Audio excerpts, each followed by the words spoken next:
Welcome to Worcester Historical Museum's Pretty Powerful 100 Years of Voting and Style program series, presented today in partnership with Worcester Black History Project, Pathways for Change, Inc., and City of Worcester Advisory Committee on the Status of Women.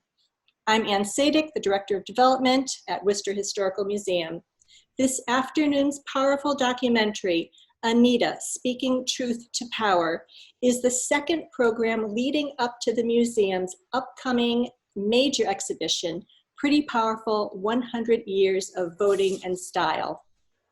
Pretty Powerful will celebrate the 100th anniversary of women's right to vote through fashion and the changing roles of women.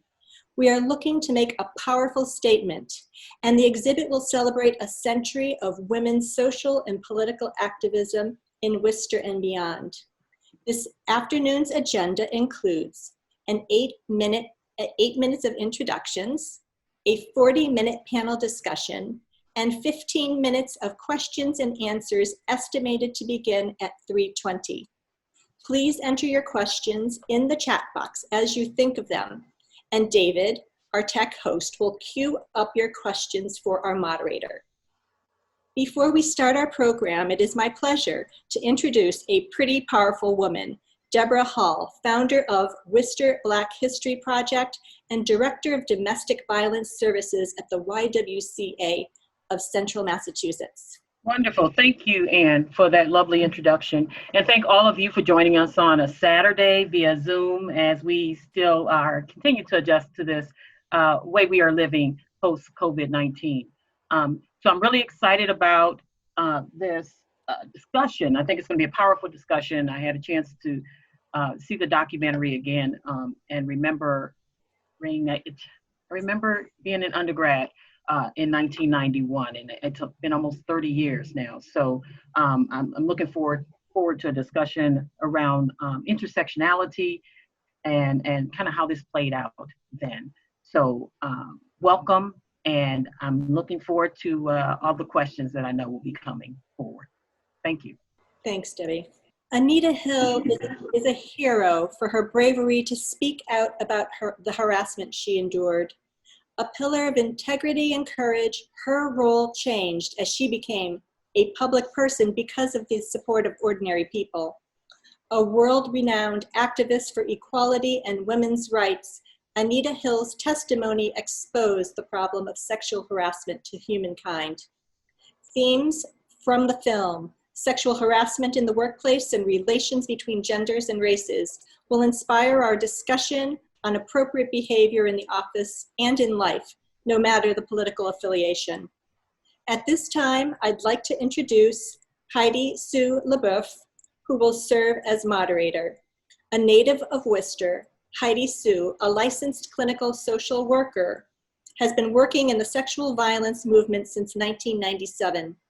As the Director of Counseling at Worcester's Pathway for Change, Inc., she has been instrumental in her contributions to innovative programming both at the local and statewide level. Heidi is an advocate for survivors of all genders across Central Massachusetts, bringing compassion, dedication, and enthusiasm to her role as a social worker and activist. Heidi. Thank you so much, Ann. Thank you, David. Thank you, Debbie, for pulling this together, and our panelists. And thank you for all of you who are joining us today. What an honor to be part of this important discussion. But you're not here to hear me talk. You're here to hear from the panelists. So let me introduce them right now. They are a powerful group of women, I assure you. First, we have Shaesha Medina. With degrees in Africana Studies and Urban Education, Shaesha returned to Worcester, where she is a community educator and co-founder of Our Story Edutainment, a grassroots community initiative that seeks to merge entertaining and educating the community on the lost and stolen history of the people of the African diaspora. Shaesha coordinates important events and produces a monthly Black community calendar. A member of the Worcester's Black Heritage Committee, she organizes an annual festival celebrating Juneteenth. Thank you, Shaesha, for joining us. Next, we have Stacey Malone, Esquire. Stacey is the Executive Director of the Victim Rights Law Center. She joined VRLC in 2004 as a volunteer attorney and has served as the executive director since 2010. She oversees the center's legal services, national training programs, and the strategic direction of the organization. Stacey has been quoted in numerous media outlets and has an essay in the anthology Believe Me, released in January 2020. And thank you, Stacey, for joining us. And next we have City Councilor Dr. Sarai Rivera. Dr. Sarai Rivera is serving her 5th two-year term as District 4 Councilor. Councilor Rivera has worked professionally within the Worcester community in the field of human services and mental health since 1988 and has extensive experience in the areas of community mental health and interventions for multicultural populations in urban settings, as well as community organizing. She has specialized in crisis interventions, trauma, group work, individual therapy, and pastoral counseling for adults, adolescents, and families. Thank you for joining us today, Dr. Rivera. And last but certainly not least, we have Kiana Langley-Carr. Kiana is the Hotline and Volunteer Coordinator at Pathways for Change. With her background in social justice, she trains people to become counselors and advocates through Pathways Sexual Assault Counselor Training. Since 2015, Kiana has been training future counselors and advocates on how to empower and support survivors of sexual assault through a trauma-informed approach. Pathways training weighs heavily in diversity, cultural competency, intersectionality, and oppressions faced by survivors of all genders and backgrounds. So thank you, Kiana. Thank you, everyone, for joining us today. It really is an honor to have you on this panel and part of this important discussion.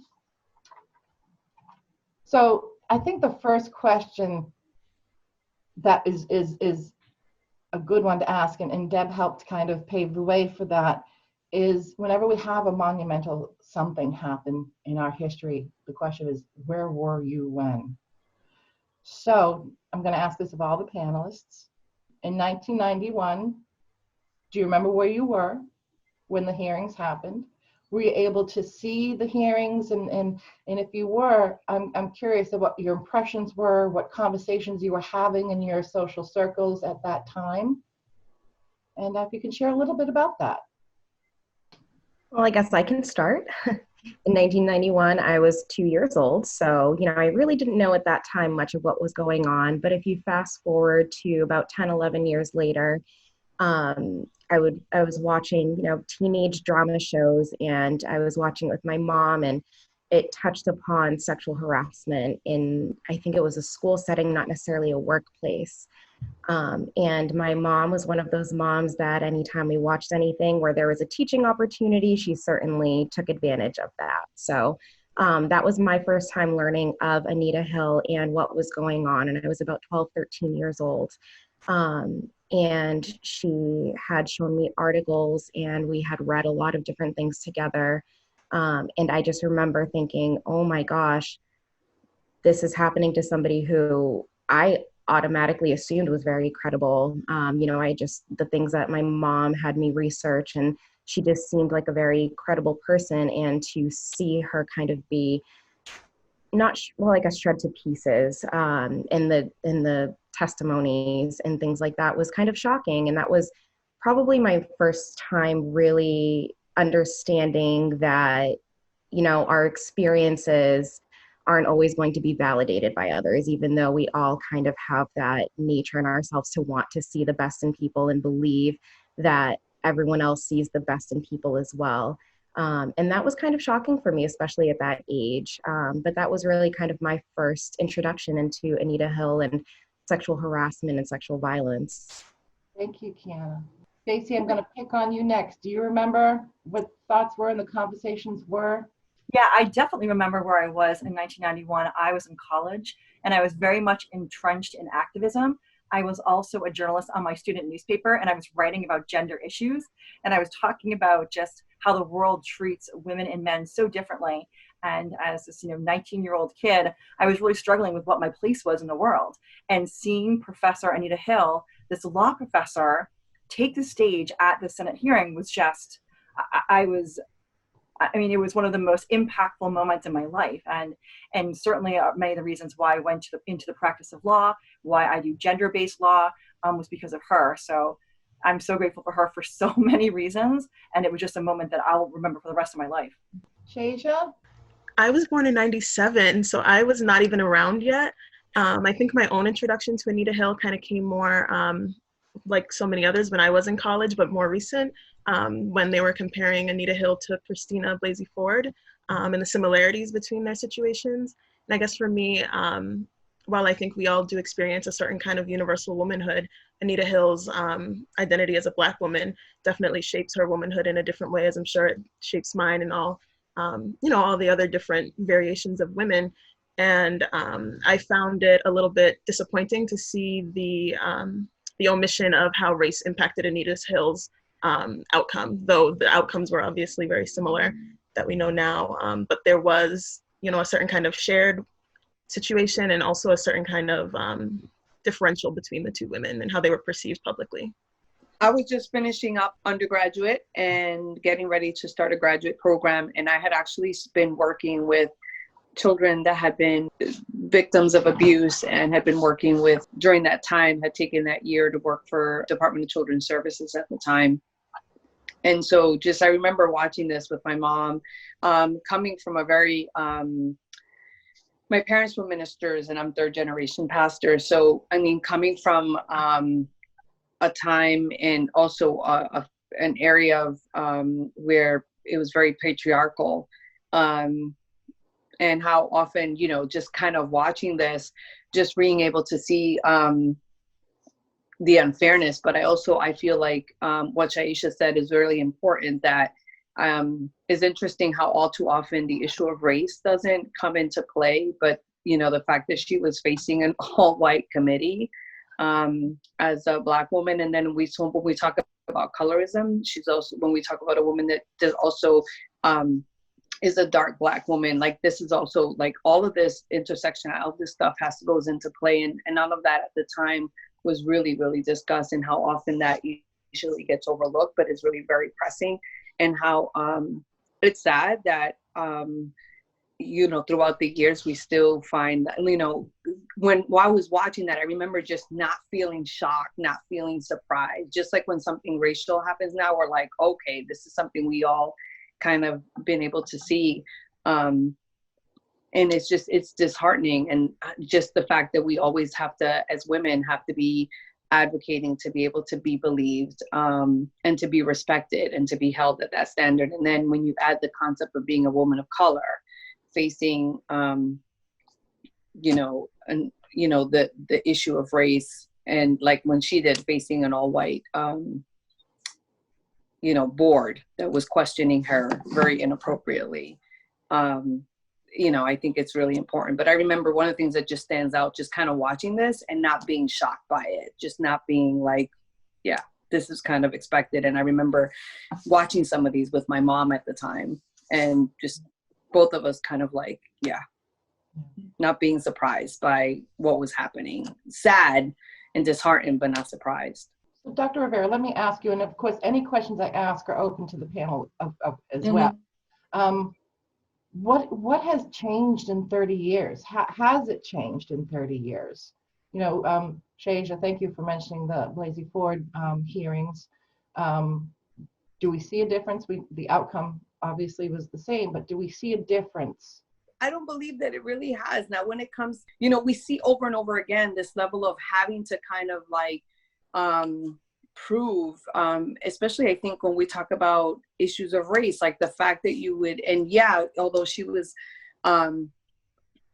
coming against a man that was African American, you still had a whole system that was systemically very racially biased, and then sexist too. So we still see a lot of, I find that it's like people say, are we better with racism?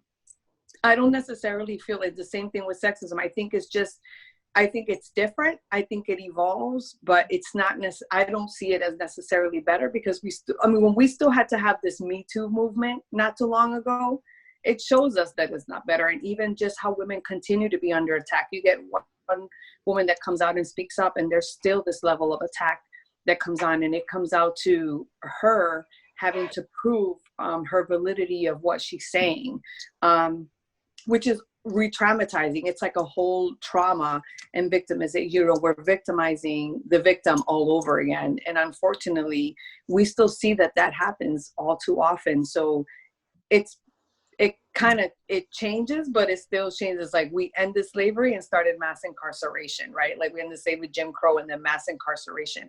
It's just a different way. And I think that there's different ways that we still have to deal with oppressive systems. It changes in the way that they have their oppression, but we're still struggling with equal pay. We're still struggling with a number of things. But when we look at what she went through, honestly, I think if we were to go through it again, it would, and then play it out. Imagine Anita Hill now against a white judge. Forget it. It'd be probably worse than what it was then. So I don't want to be like Debbie Downer, but unfortunately, that's the reality that we live in. I think we as women have become more, I think we've always had women that have been, you know, standing out. I think we as women are just speaking out more. You know, we're able to kind of speak out more, and are learning from our ancestors that have like lost so much and have sacrificed so much. So I think that has given us a sense of courage. So I think we as women have become a little more outspoken, but I think still the oppression is still very strong. Any of other panelists want to weigh in on that? What has changed in the last 30 years, 31 years is the fact that there are, you know, the group of people who are looking to move forward and make progress and things like that, and have put laws into effect.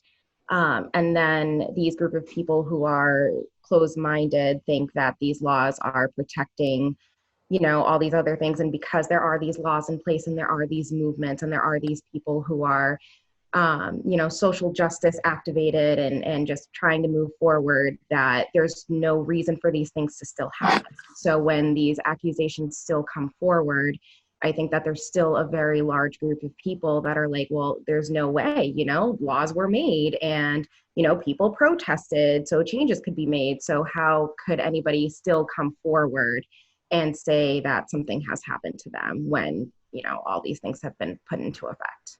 Shaesha, I know you spoke to how you learned this through historical retelling. So I'm curious what your perspective is. Have we progressed?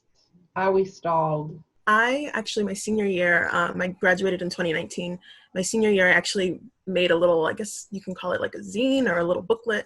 And it was called the PC, I guess the way to put it is Ain't a Thing Changed. And it was the stagnant position of Black women throughout American history. And I think that in a lot of ways, of course, you know, we're all able to move through the world differently than, you know, those who came before us. I'm able to move through the world differently than a Black woman in civil rights or a Black woman in Reconstruction or a Black woman in chattel slavery. And that can't be disputed. But I think that overall the sentiments in the way that we engage Black women in the public, in the ways that Black women have had to navigate spaces, very little I would consider to have changed. In a systemic view, in an intra-communal view, in an extra-communal view, you know, while I would love to be incredibly optimistic, and I think that there is still change on the horizon, I think that what change looks like for Black women because of our, you know, double oppression, because of misogynoir, I think that it takes really specific actions that are not targeted for everyone, but specifically targeted for Black women and specifically targeted for ghettoized Black women, for poor Black women, for women with a darker complexion, for women who are not formally educated. Anything else is not going to liberate the entirety of Black women in the ways that I think that we would like to see change. For me, so often I look at the different movements, how it intersects with the legal landscape, because I'm an attorney and I represent survivors of sexual violence every day, and I've been doing it for a very long time. There's nothing else I'll ever do besides represent sexual assault survivors. So I think about the legal components to this movement so much. And it's been very interesting to see, you know, since Professor Hill's testimony, so much has happened on the federal and state levels as far as the definitions of sexual harassment, as far as the increase in lawsuits, who is suing, why they're suing, the damages they're getting. And it's been interesting because I think when you look at it from as a member of society, it feels like not much has changed at all. But I do feel that the Me Too movements, the Time's Up movements are rooted in Professor Hill's experience, that if she had not had the strength and the ability to stand up and provide testimony on that day, I don't know if we would have had any movement on the legal landscape as well as societally. So I see these two intersecting, and there's a lot of tension between the two of them. And I think especially when you are talking about intersection between race and cultures with sexual harassment, you're just seeing very different plaintiffs suing, and the damages are looking very different on who is succeeding and who's finding victories. So it's pretty disheartening, but I think that Me Too and Time's Up could never have happened if it wasn't for Professor Hill. I'd like to read something from the New York Times that was printed several years ago, and I think we're going to send the link out to everybody so they can reference that article. Clarence Thomas received roughly equal support from Black women and Black men even after Anita Hill's accusations were publicized. Orlando Patterson, for example, a Black sociologist at Harvard, suggested in the New York Times that the brand of sexual harassment raised by Hill, a supervisor talking dirty to a subordinate and suggesting a sexual relationship, reflected unrepresentative preoccupations of white feminists from the professional class, and it was not a primary concern for most Black people of the working class generally. So, is it your impression that the Black community supported both Anita Hill and Clarence Thomas almost equally? Is that what the takeaway is from this? And do you agree with that statement? And I think we can start with Shaesha. Yeah, so the article that I hope that we do share, I actually hadn't read that before, and I did read it recently, and it was really interesting. I think when I was watching the documentary, I thought it was really well done, and I appreciated the way that it humanized her mom and dad, who I'm sure never thought that they would be enthralled in that kind of situation as, Black folks from a small town in Oklahoma then having to be brought to DC in front of these cameras, in front of a mass amount of white people, if we're just being honest about it, and what that does to a family internally. And I was a little sad that there wasn't as much just kind of like coverage of what, I wasn't around in 91, but I wonder what it would look like, in South Central LA and in Chicago and in Detroit. I don't think that Black people have ever been absent to these kinds of conversations around justice, as far as anything that was going on. And I think that the article did a really great job of talking about the African American Women in Defense of Ourselves organization that was founded. And just the brief overview for those who haven't read the article yet. There were 3 Black women who were professors in some way, shape, or form, who decided that they felt like white, wealthy women just walked into a conversation that had something to do with Black people and a Black issue that just happened to be in a white space. And so they actually raised $10,000 to put a 500-word ad in the New York Times. And they basically were saying that they were against injustice and against anything that harmed Black women, no matter what color it was, referencing the fact that Clarence Thomas is a Black man. And there is this kind of sentiment within the community that says that, Black women have to protect Black men, and Black women cannot slander Black men in the public eye because we all see Black men as victims because of the ways that the systems work, and we should, but we sometimes forget that Black women also find themselves enthralled in those situations as well, as far as mass incarceration, miseducation, job discrimination. Black women are not immune to those either. And they basically said that no one can speak for Black women besides Black women. So I don't think that there is to say that I'm sure that there's Black people who hadn't unlearned some of these things that, everyone is trying to unlearn. And that's then heightened with the situation that our history brings us in and the unique ways in which we move through the world and enter this conversation. But I think that there was a lack of a spotlight on what was going on with regular everyday Black people and the ways that they engaged Anita Hill. I want to read a quote that Clarence Thomas had said during his opening remarks at the hearing that I think dovetails with what Shaesha said perfectly. In his opening remarks, Thomas had said, "As a Black American, as far as I am concerned, it is a high-tech lynching for uppity Blacks who in any way designed to think for themselves, to do for themselves, to have different ideas.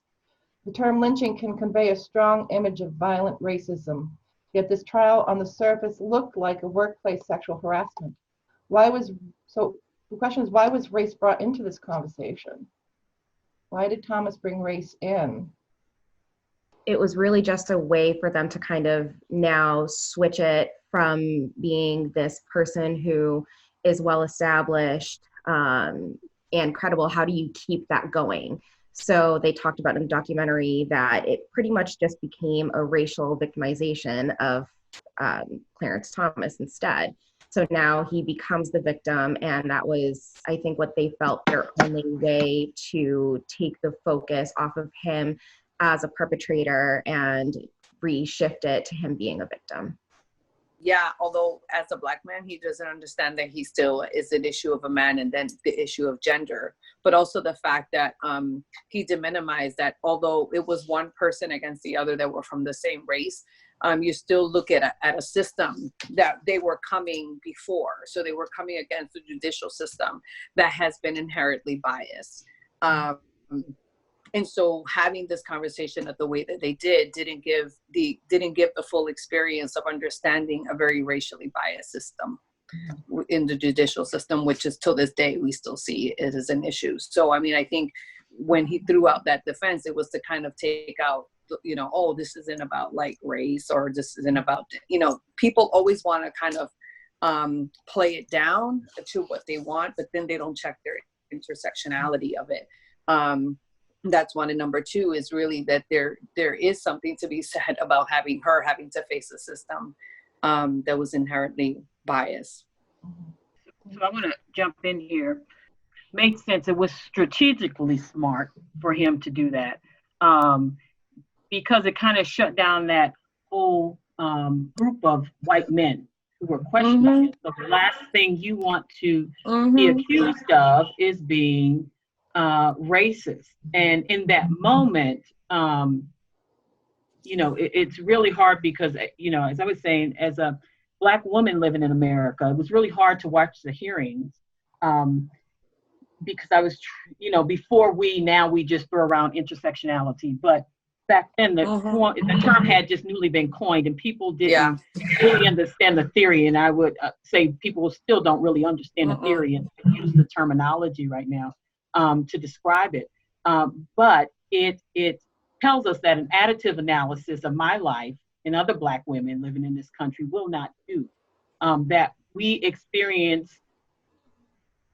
sexism and racism and classism and heterosexism and all those isms all at the same time. So racism is gendered, in other, you know, so you can't say, oh, this happened because I was this particular identity, because in talking about a high-tech lynching, Black women were lynched in America.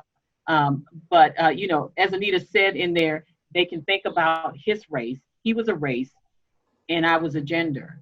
And for some of us, we can't be one or the other. We're always operating in this world where we are those things. So there were, as Professor Ogletree mentioned in the documentary, there were very few Black men who came to the fore to support her. And I'm happy that he did. But there were Black feminists, there were Black women who supported her. But the community was split. And it was a very difficult decision because you don't want, there's a certain loyalty that Black women have that we don't always talk about, but to the Black community as a whole, which is usually Black men, is what that means. So it was strategic and it worked for him, and it kind of almost shut down the rest of the conversation.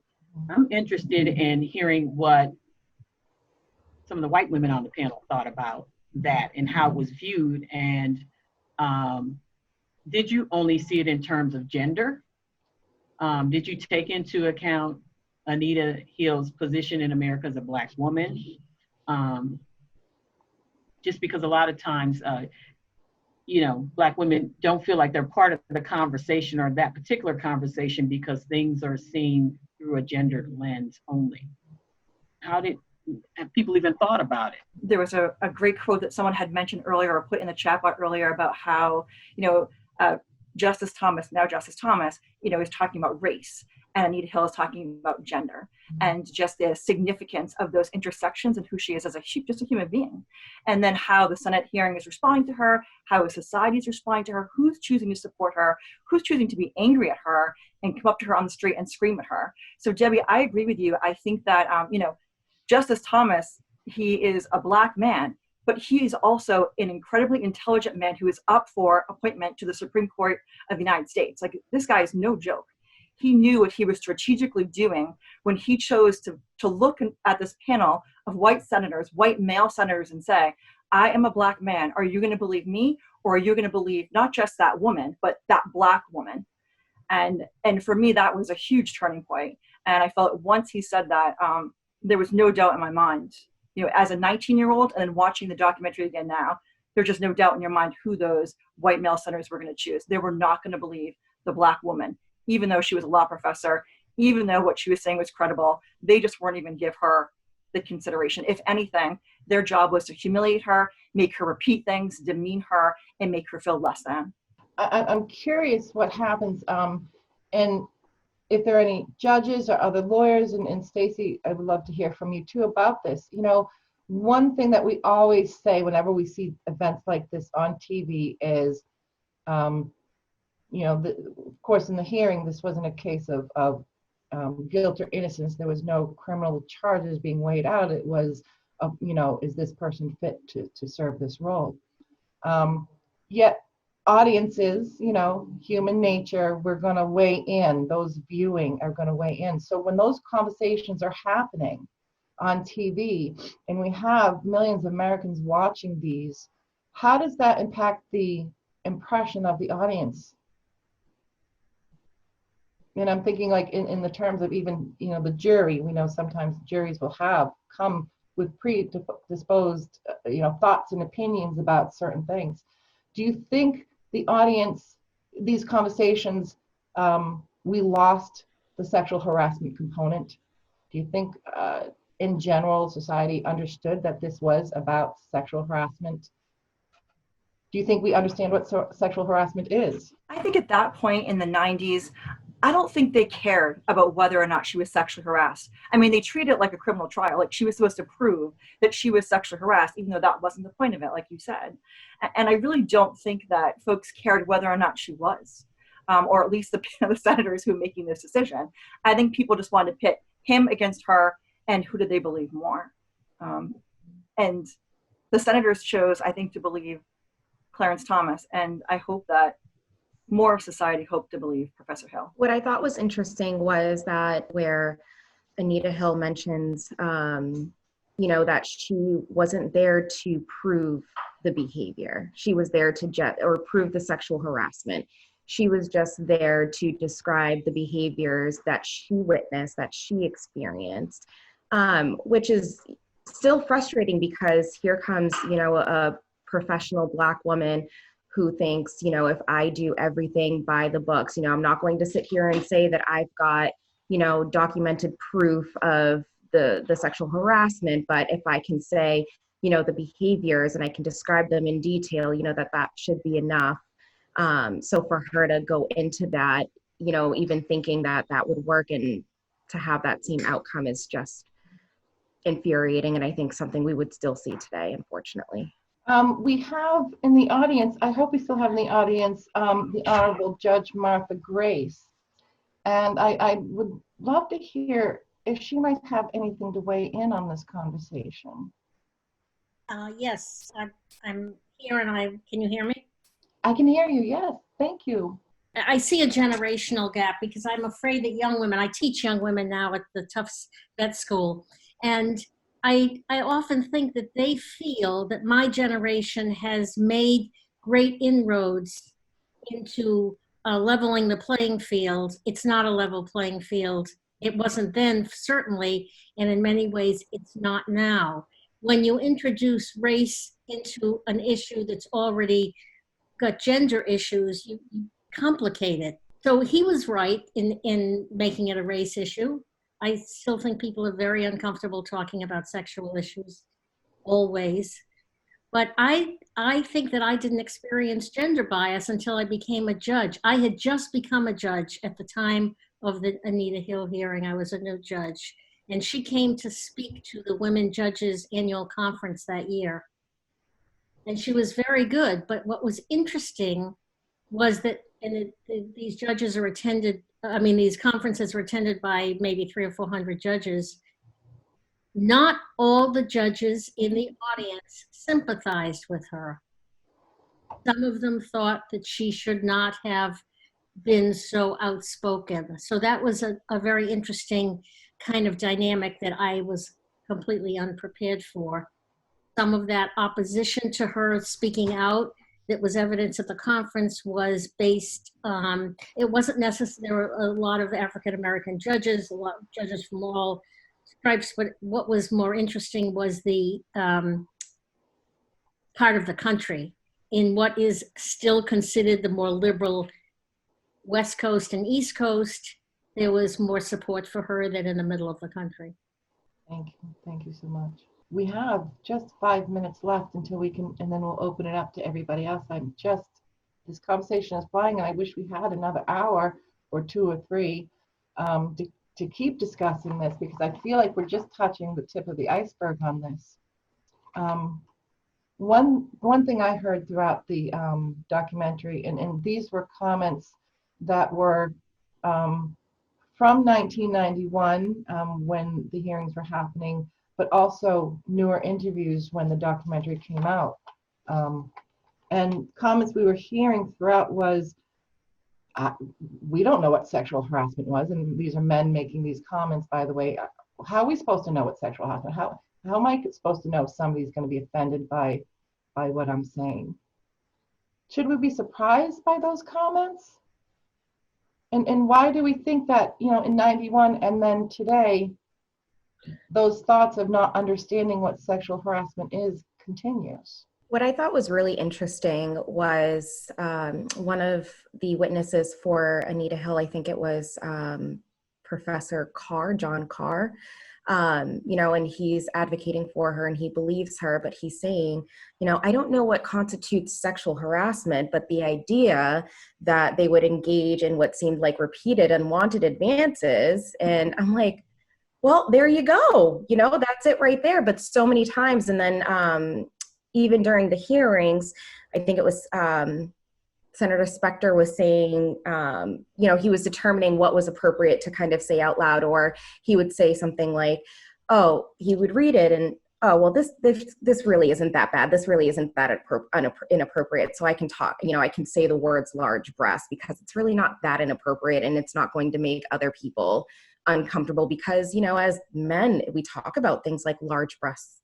That's kind of the energy that he was putting out there, which made you feel like, okay, well then at what point am I allowed to feel uncomfortable? At what point am I allowed to say, this isn't okay? And why is it that you, a man, a white man, gets to determine that for me? That's so perfectly put.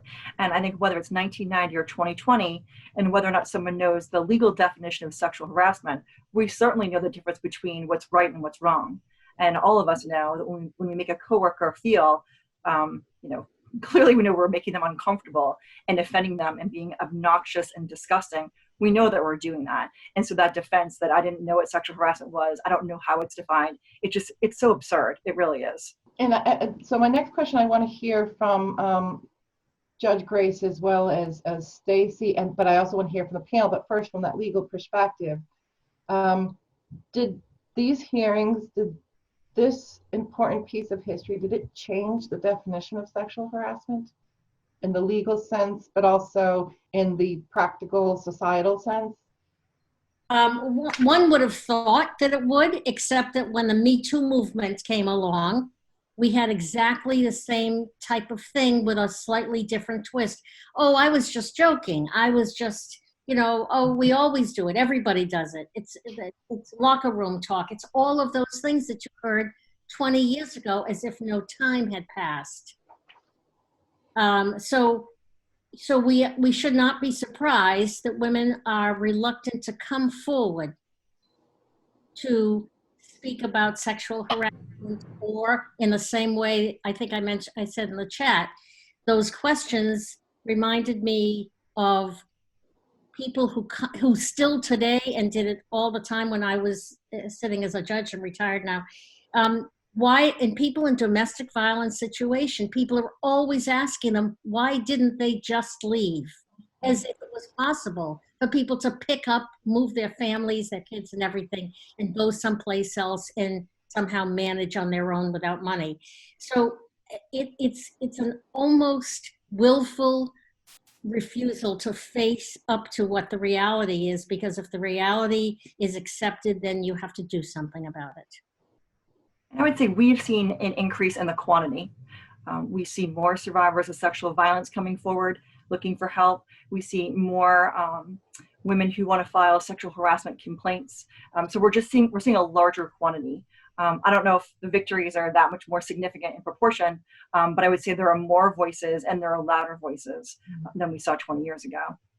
I think that there is a lot that has to do with the things that we've normalized in a lot of our communities. And again, that's impacted by like larger society, and then with the added nuances of race and culture and so on and so forth.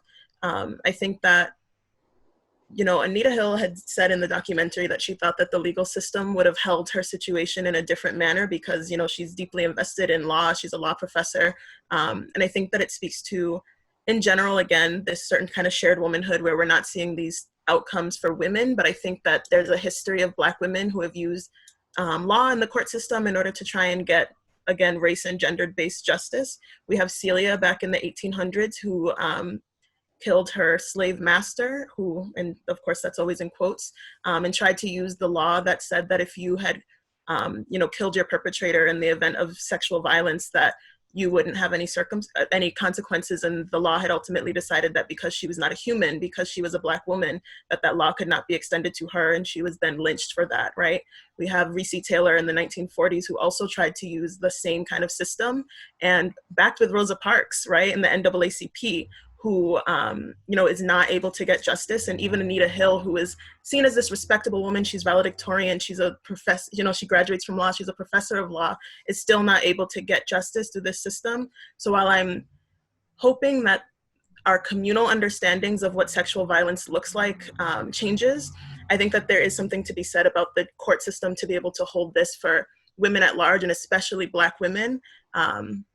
I think we're, you know, R. Kelly is a similar situation where we have a Black man who is preying on Black girls and women, and we're not seeing justice. And this is a very obvious one as well. And there's not a lot of people who are even aware of it. So I think that there is something to be said about the way that this court system just pushes women to the side. Even if these situations have changed, even if these rules and these laws have changed, they will never change for Black women because these laws had nothing to do with us. When they were created, we were not even considered humans, we were enslaved.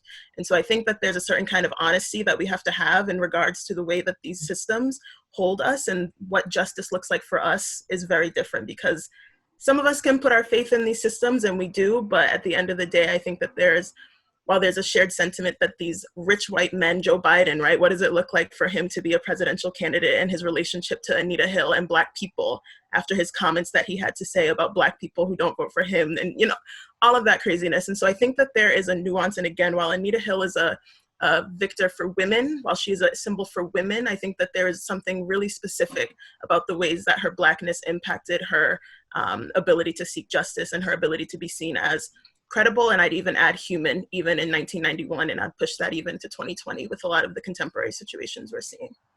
I have one more question, and then we're gonna give it over to the audience, because I'm sure they have lots of questions they want to ask. And I wish we had more time, because this is such a big conversation. Mm-hmm. What next? What do we need to do next? How can we put measures in place so we aren't here again? Well, for me, I'm going to take it back to the African-American women in defense of ourselves. I think that while there is, so solidarity is beautiful and great, solidarity often leaves Black people on the back burner, and Black women, Black trans women, Black queer women, Black othered women on a back burner when we start doing certain kind of solidarity work that isn't centered on working from the ground up. And until we can be honest about the fact that Black women and all of their intersectionalities are at the bottom of the societal heap, and start working from there in hopes that everything can then elevate, because we know that Black women essentially have freed the world in the way that we have showed up for everyone, and in the ways that Black women have been abandoned in their hour of need in the society with our own community and with others who we've showed solidarity to for centuries. And so I think that there's a way that other women broadly can be involved, but if we're not doing the honest work that we need to do as non-Black women, and addressing the ways that we ourselves, Black women are in a very different situation than others, and then looking for grassroots communal approaches to this, to eradicating the situation. I think we're going to find ourselves seeing another Anita Hill in the next 30 years, which is really unfortunate. I have something just caught my eye in chat from Dana Brown Dolan. Teach our sons. Is that part of the equation? What message do we need to give our sons? I just don't think the women can carry this burden alone. I don't think it's our task. And I think we're all in here having this conversation, and there's not a lot of men sharing this voice with us. Women have to be taught to be independent and strong and self-sufficient, and that men need to respect that. I think Shaesha said it perfectly well. That's, I think, if we are not willing to have these honest conversations, I always talk about they're not easy conversations, but they're needed conversations. And it's like, I always say, I don't know if you've ever seen someone have to get their shoulder popped back into place, but it's extremely excruciating, but you're going to have to go through that pain in order to get healed. And the problem is that the minute that the conversation gets uncomfortable, people shy away. And so I think it has to be non-Black women that have this conversation and understand the realities. And I think that people in other communities need to understand. And I'm wholeheartedly, from a woman that raised 9 boys, I wholeheartedly believe in that we need to work with our, that we have a responsibility to definitely teach our sons to respect women. I remember my son was in high school, and sorry, but I have this whole thing about strip joints, right? Like, that's a whole other conversation. I understand. I'm willing to have it with anyone, but anyways, so I tell him, besides our spiritual relief, I ask him, why do you think you as a male shouldn't go in there? I just was interested to see what his response would be. And he says, because women are more than just their bodies. And if you go to somewhere like that, it's just about objectifying women. And I'm like, oh God, I did something right? Like, I did something, I didn't expect such a profound kind of response, but I was like so happy. I thought he might say me something, but he was like legit on how he he was like legit, like, no, that's like, I think it's really important for us. I mean, I think, I think what Shaesha said was what I was talking about at the beginning. These systems weren't made for us. And I think we need to be honest about that. And until that system changes, and I think we need to have conversations. And I know I'm in these power tables all the time, but whenever I bring these conversations, it's like, just bringing up issue of race or gender, and I'm just too sensitive, or I'm just race baiting, and we get targeted. Much like when you think about that, that whole situation, the whole trial, it was like Anita was on trial. It wasn't even him. It was like, it was her. She was like under attack, and all too often that's the case. But I think everything Shaesha said, I'm like, ditto. We need to change this. Those systems weren't made for us. Thank you. And thank you, panel. I just want to add very quickly, we need to have allies at these conversations, whether they're allies in race or allies in gender, not to take over the conversations, but be part of the solution making. And thank you. We're going to open it up. We have a few minutes for audience questions. So if you have questions and we haven't seen them, please put them in the chat, and we can ask those questions of the panel. And Deb Hall put a link in there too, and I lost it in the chat, but if you look for that, blackwomensblueprint.org. The more conversations we can have, the more we can educate. Black womanhood was under attack. We need allies and comrades. Absolutely. How do we build an all-inclusive movement to address sexism? And I think that's important, right? Because when we look at issues as one-sided, but they're in the sense that there's only one topic at the table. But that's very seldom the truth, right? things are far more complicated than that. There's multiple issues that we need to be addressing. So how can we do that? How can we bring these conversations to the table and keep people at the table? Do our panelists have an answer?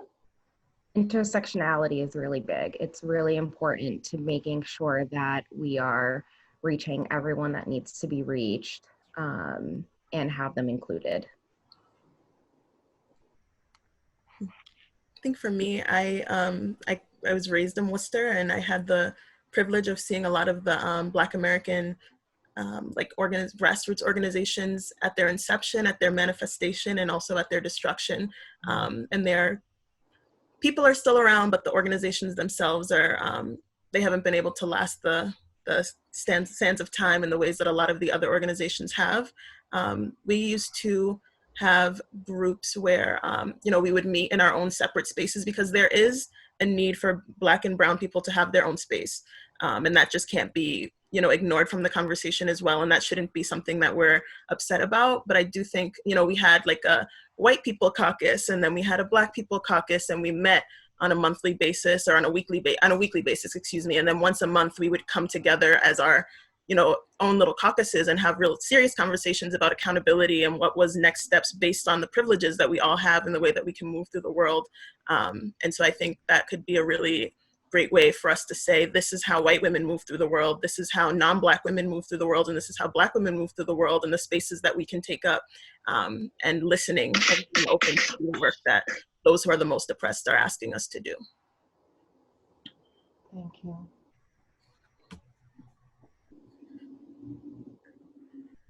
Dr. Rivera, Stacey? I mean, again, like I just wanted to mention, like I said, being in office has allotted me the opportunity to be at these tables of decision makers and systems. And it's been really difficult. It's really, really difficult. And if anybody's even followed my time in office, you can see the level of attack that I've received because of it,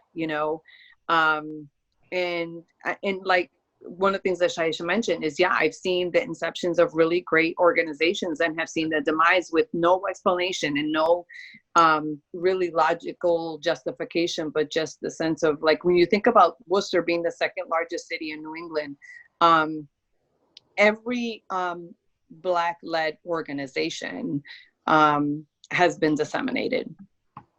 And that's just, we were looking at, even right now, like, what do we do to try to get engaged for the Latino and African American community regarding COVID? And there really is like no organization.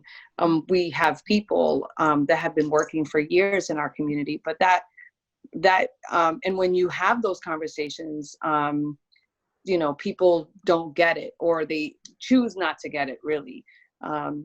But then we have to be ready to be under fire and under attack.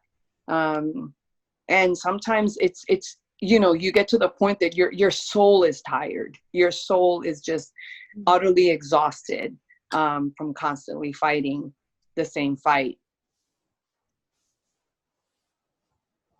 We have actually a question for Stacey specifically. What would you say to Black and brown folk about becoming involved in the legal realm when there's general distrust? I am not a fan of the criminal justice system. I think it is very, very broken. I'm a civil attorney, although I represent sexual assault survivors, and many of them have companion criminal cases.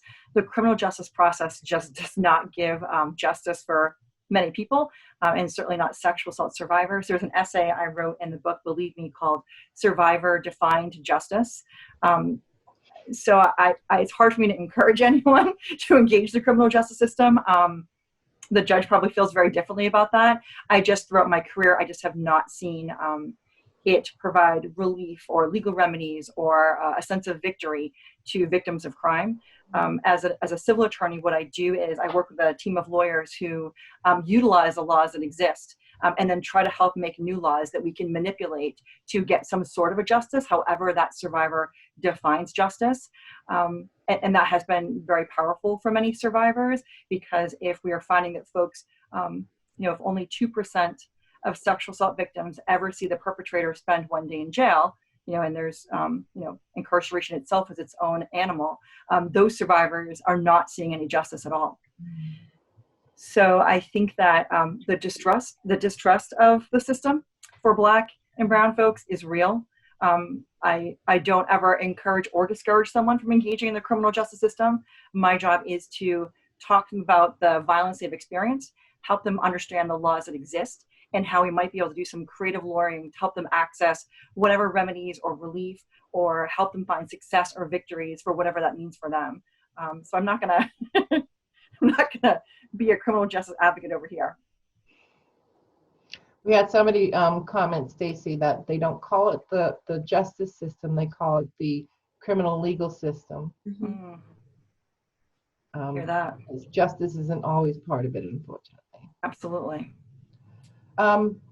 Getting back to our local area, what are we doing in Worcester in terms of gender equality? And did Worcester embrace the Me Too movement in any way?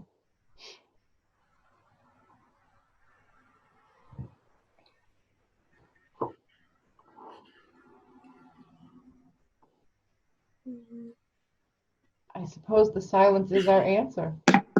Yeah, I mean, just even looking at the work that myself with many people and some people that are on this panel, we've done regarding understanding sexual exploitation, and understanding, how when we were just trying to, just even having that conversation was really difficult, and understanding that women, this whole issue of like women that are on the street, this whole level of prostitution, and seeing them as the problem versus the Johns that were coming into our community. Just that conversation was so difficult and took so long, and it's still in the works, and how we continue to re-victimize and punish the victim versus really truly looking at the people that are out there. And so just even looking at that and understanding sexual assault is really important. We, that's one of the things that many people have been, several people in this community have been actively looking for. And I think that that's a good win for us. I mean, some of the things, when we were able to look at some of this from a public health perspective and not just from a criminal perspective, was a good win for us, but we still have a long way to go. So I appreciate that certain conversations have begun to shift, but we continue to hit some brick walls. Thank you, Dr. Rivera. We do have, I lost it. Okay, Deb Alstrom, how can Worcester now be helpful to other local organizations? We're a very small group of volunteers with almost no money, but a willingness to support other groups on this. Is this more than just individuals coming together? Do we need the support of other organizations?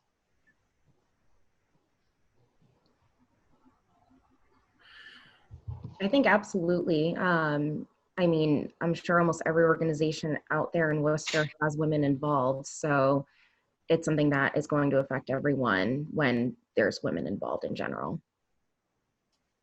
Thank you, Kim. We're just about out of time for questions. I do want to give a minute or so to each panelist for some closing remarks. Maybe there's something that we didn't touch upon that we should have touched upon. And so you each get a bit of time to be able to weigh in on that.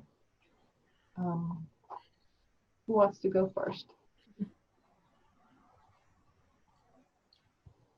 I mean, I just want to say that I appreciate us having this conversation today, and to have it from different perspectives, from age to, from generation, different generational perspective to different race, and even our different fields. And I think this is what we need to continue to have. I mean, just because they want us quiet doesn't mean we have to stay quiet. And I think we want to continue to honor people that have come before us, that have been doing, that have put themselves on the line. When somebody once asked me, do you ever want to quit? And my response was the same as Oscar Lopez, who was a prisoner here in the US, from Puerto Rico, and falsely imprisoned. And he said, you know, and I say the same thing, I don't really have an option. I don't have an option to quit. As a woman of color, it's something that I have to deal with every day. And as a mother who's been raising men of color, is something that I have to continue to work at every day.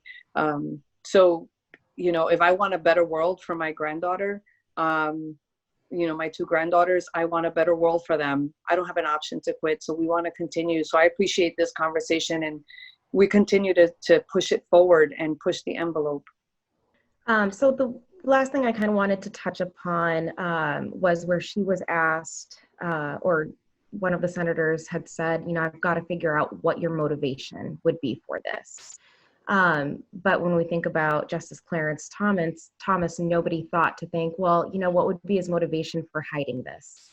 You know, how do we look into that? And the fact that 30 years later, you know, we're still seeing it where it's always the one who's brave enough to come forward ends up being accused or being treated like they are in the wrong. And I really hope that in another 30 years, we're somewhat moved forward, even if it's small. I just encourage everyone to do their work and to continue to learn more about women like Anita Hill and women who are not like Anita Hill. I encourage everyone to learn what the term misogynoir is, not misogyny, but misogynoir, and learn that and use that. Language is really important in the ways that we're addressing this situation, a lot of the daily situations that, again, poor Black and brown women experience day to day. And if you don't have the language and you don't know what you're talking about, you can't chime in impactful and beneficial manners. Thank you, Shaesha. I'm very grateful you brought that word into the conversation too, because it's important. Very important. Stacey? I just want to thank you all so much for including me on this panel. It's such an incredible privilege. I'm in awe of just all of you and the amazing work that you do and have done. And I just want to say to all of the survivors out there, I want you to know that I see you, I hear you, I believe you. You do have some legal rights. If you need help, call the Victim Rights Law Center. I'm a survivor myself. I know that it is a hard journey. And I'm just really grateful for the opportunity to be able to be with you all today on this incredible weekend. So thank you. Thank you, thank you. And as you can see, everybody's contact information who's been on our panel is on the screen. So feel free to take that down. And I just want to thank everybody for your time. And I'm going to give the show back to Ann Sadik. So Ann, welcome back and thank you for allowing us this time. Well, thank you all. On behalf of the museum's Pretty Powerful Organizing Committee, Costumes and Textiles, Council, Board, and staff, we thank you for joining us at this event. For more information and opportunities to participate and or sponsor Pretty Powerful programs or the exhibit, please feel free to contact me. And be sure to reach out to these remarkable women who participated and the important organizations that they represent. We're grateful to our moderator, Heidi, Sue LeBeouf, panelists for an informative and illuminating discussion. And now to wrap things up, I'd like to introduce Worcester Historical Museum's Executive Director, Bill Wallace. Thanks. I want to thank everyone for being here today, for our panelists, for our partners at Worcester Black History Project, Pathways for Change, and the City of Worcester Advisory Committee on the Status of Women, and all of you for spending an hour with us for this very important conversation. We, of course, have to thank our sponsors. Now, this is all part of the Pretty Powerful program of Worcester Historical Museum, and that exhibit and the upcoming programs are sponsored in part by the Albert W. Rice Charitable Foundation, the Rockwell Foundation, Berkshire Bank, and also the Massachusetts Cultural Council. At this moment in our lives, the Mass Cultural Council is really very important to all of us because it promotes excellence, access, education, diversity in the arts, humanities, and interpretive sciences, and the very sorts of conversations that make community whole, like the one we've had today. Their commitment to improving the quality of life in the Commonwealth is vital to this uncertain future that we're all facing. And I would probably be remiss in if I didn't say not only our thanks to the council and its staff, but also to the legislature of the Commonwealth for supporting it at a time when we know money will be questionable. And perhaps kudos to one of our local Pretty Powerful women, Harley Chandler, who is the President Emerita of the Massachusetts State Senate. It's a team effort, and it takes a lot of voices, and we're grateful to all of them for their very important part. Pretty Powerful has a very strong organizing committee, and we're grateful to them, and we're grateful to you again. We hope you will stay in touch with Pretty Powerful, this project of Worcester Historical Museum. It's meant to be an exhibition at some point, as again, we define this unknown future, fall of 2020 maybe spring of 2021, who knows? But certainly in the meantime, we want to continue this significant programming and these conversations of the sort we had today, because as the key word I heard today was learn. We all need to share, we need to learn about our common experiences, we need to understand better those interactions, and that's the job of Worcester Historical Museum. So I'm going to ask David, as our manager, our tech specialist, to leave the program open for a couple of minutes. So those of you who have ideas for the chat box about what we can have for future conversations, people we might include, topics to cover, please take a couple of minutes and add those to the chat box, and then stay in touch with us via Worcester Historical Museum website, our Facebook page, or other social media, or on the other page that David can perhaps put up again, the list of participants in the program, our email addresses at Worcester Historical Museum. This is the story of Worcester, past, present, but also future, and that's the role of Worcester Historical Museum. And we thank you for keeping Worcester's history alive for us today and for future generations. Thanks for joining us, and we'll look forward to seeing you again soon. Stay well, stay safe, stay responsible.